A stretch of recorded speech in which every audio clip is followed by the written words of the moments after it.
I got to Bardstown Yeah. and took a cab that took me to there, and I'd made reservations to come.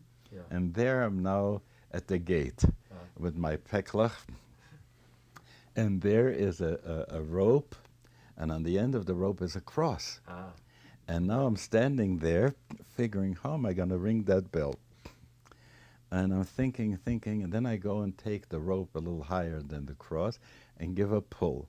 A monk was standing inside in the shadow, and I didn't see him, who comes out. He says, an interesting solution to a problem of conscience. And he led me to the dorm. And the next morning, after breakfast, I was to meet Merton first. Mm-hmm. I had never seen a picture of him, had no idea what he looked like. So in those days, you remember Pius the 12th, Yeah. looking very ascetic and so on and so forth, Yes. and seven-story mountain and the sign of Jonas and so on and so forth. I figured he was the same kind of a person. And so he taps me on the shoulder, and I turn around, and here's a football coach, Yeah. you know, with a grin, you know, a big smile. And it was wonderful. And he took me to Shangri-La, which was his hermitage, Right. that he had permission. Interesting, because he wanted to have, at times he was thinking about becoming a Carthusian. But since he wasn't born Catholic, the Carthusians didn't take any converts. Oh, I didn't know that. Yeah. He wrote about that. Yeah. So then, so they allowed him to have that hermitage, which he had built, and other monks had helped him build it. So what did we talk about? Everything, you know, because the first thing that I was interested in was differences between meditation and contemplation in that language. Today, everything goes sort of a big bucket meditation. For Catholics, there was, at that time at least, the language was very precise and clear. Meditation was discursive meditation, and contemplation was something that moved away from words, and it got to the place where even when grace overcomes a person, they would have what they called infused contemplation, meaning hashra'ah, it comes down from above and fills the mind of a person. We talked about the obstacles to getting there and looked at St. John of the Cross and why you had to go through dark night of the senses and dark night of the soul. Infused contemplation isn't something you get in a Cracker Jack box, you know.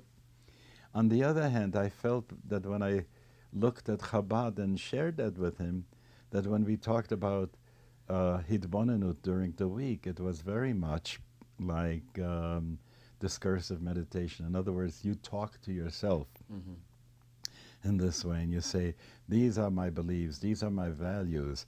And when Heschel came and said this wonderful thing about it isn't enough to have a conceptual meditation, you have to get into situational thinking. And in Chabad, they talked about it as being adata de nafshe, to see yourself in the picture. There is another priest who is a guest sitting there. In my notion, he looked like I imagined Augustine to have looked like. And they're playing as they usually do during, right? So whom are they playing? Bishop Fulton Sheen, who is saying tape that recordings of tape pious record, readings. right? And Fulton Sheen is saying that God only deals with corporations, and that's why it is kahal in ecclesia, and he gives all this kind of stuff. And this guy who is sitting there, and I keep an eye on him, makes quickly the sign of the cross and leaves his food and sort of bolts out of there. I was curious, who was this guy, you know, who's a stranger? So I go after him, and it was Berrigan. Oh. Dan Berrigan? Dan Berrigan.